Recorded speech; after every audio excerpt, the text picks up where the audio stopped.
you've got your basic things when you start out. You have your business name and acquiring your domain name and making sure you're working and aligned with the right accountant. Very important when you're working with an accountant to get a referral.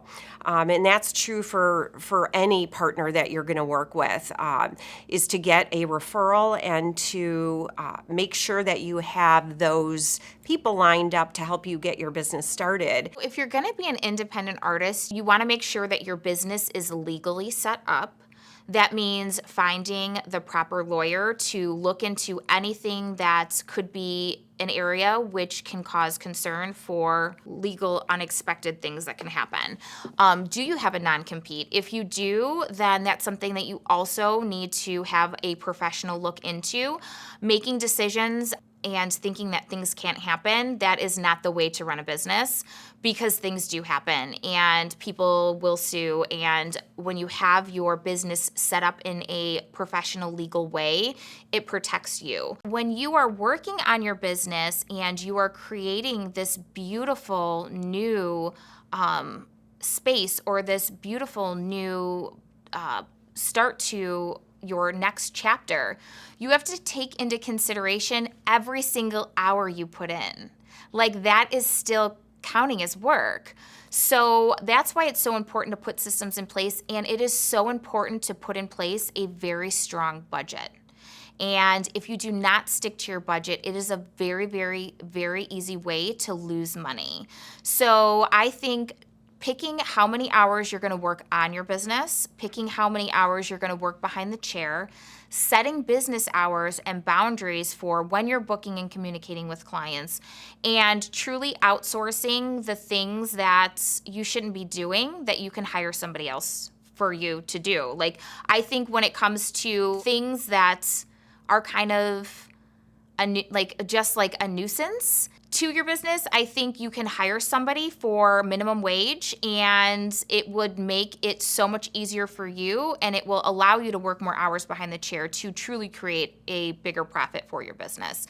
And those things could be like having someone come and clean your space. You can have somebody answer clients for you, get a virtual assistant to write emails for you or to write copy for you for social media. And those things will allow you to work behind the chair more, which is how you're going to generate more revenue for your business. You have to be busy. And so you have to take that into accord when you are doing your business plan. You need to plan it out. I just winged it. And so you definitely need to have more structure than I did. I learned as I went along. And so you definitely need to think, well, I need to make this much money. And we as hairdressers don't really think like that. We think like, oh, we're creative, let's just do it. And that's totally how I did it 25 years ago. I think if I went into it now, it would be a lot more structured and how I needed to do things. But definitely the misconception of I'm gonna be rolling in the dough. So you definitely need to think, I need to have expenses, and that's called cost of service, cost of goods. And you need to take that into account when you are building out your salon or even your salon suite. Make sure you keep track of your revenue, because at the end of the day, there is a lot of things that need to be paid, whether it's your salon rent, taxes, products, and all those different things. Sometimes as a stylist, we're kind of artistic. We're like, oh, cool, I made $500 today. But really, what did you make the whole rest of the week? So I always want to say your retention is going to be everything. That's what's going to help you become your actual own business. Because you might make $500 today, but you might not make that tomorrow. So you always want to make sure that everything when it comes to your skills and the training that you've had is going to be making sure for you as your own independent stylist that you guys never go back and get backtracked, especially when it comes to taxes. My most recommended way of running an independent business is finding a way to be an employee of your business. And this is something that you would speak to your accountant with.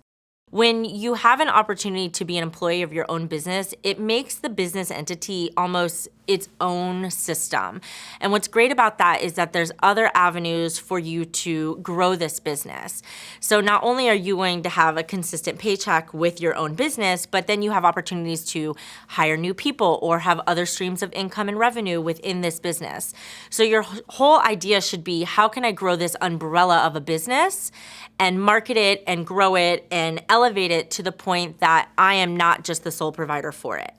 Running a independent business as a sole proprietor isn't really the best option because it really doesn't protect you as a business owner.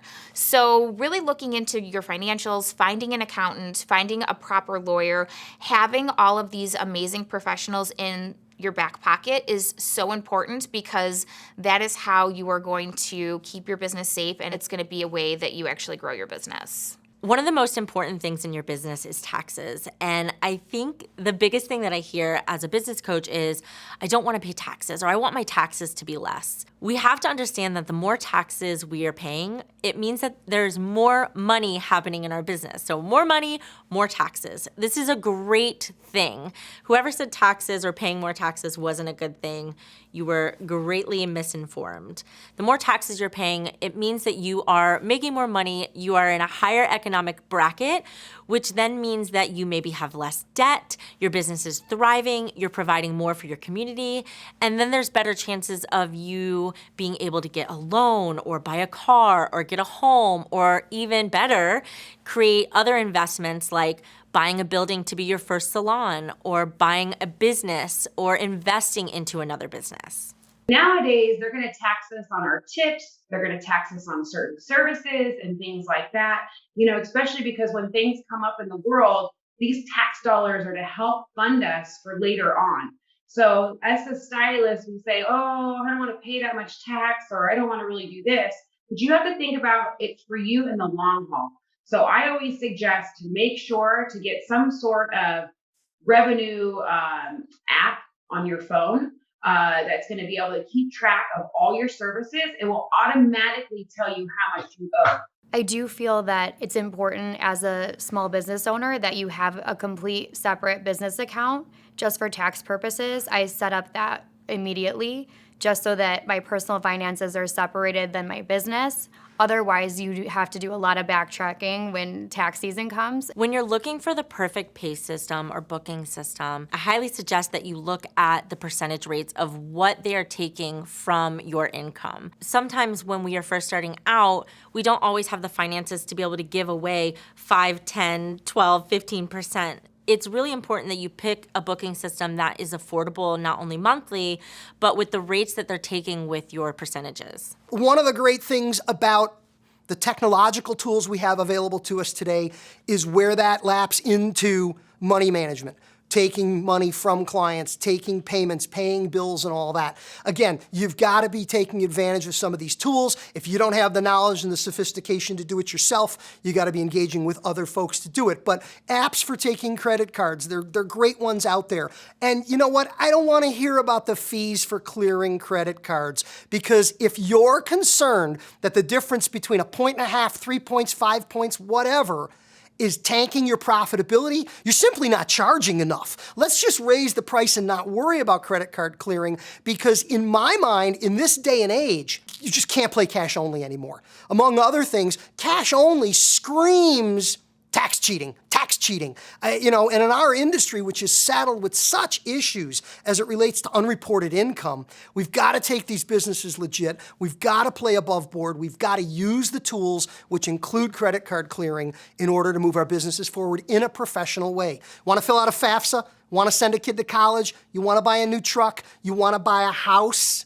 If you're not in this game to provide a better life for your children and your family, why are you in the game at all? We've got to report all the income, we've got to manage all the money, and we've got to use the tools that exist to do it. I cannot stress the importance of insurance. This is another great opportunity for you to be an employee for your business and run your insurance through that to come out of your weekly paycheck. So it's something that's not only budgeted, but you can feel safety knowing that if anything was to happen, you are covered. The one thing about our industry is that we can't really stop any germs or sicknesses from happening. Also, we're working with chemicals, we're working with sharp tools. So insurance is non-negotiable. This is something that we need to build into the budget of our business.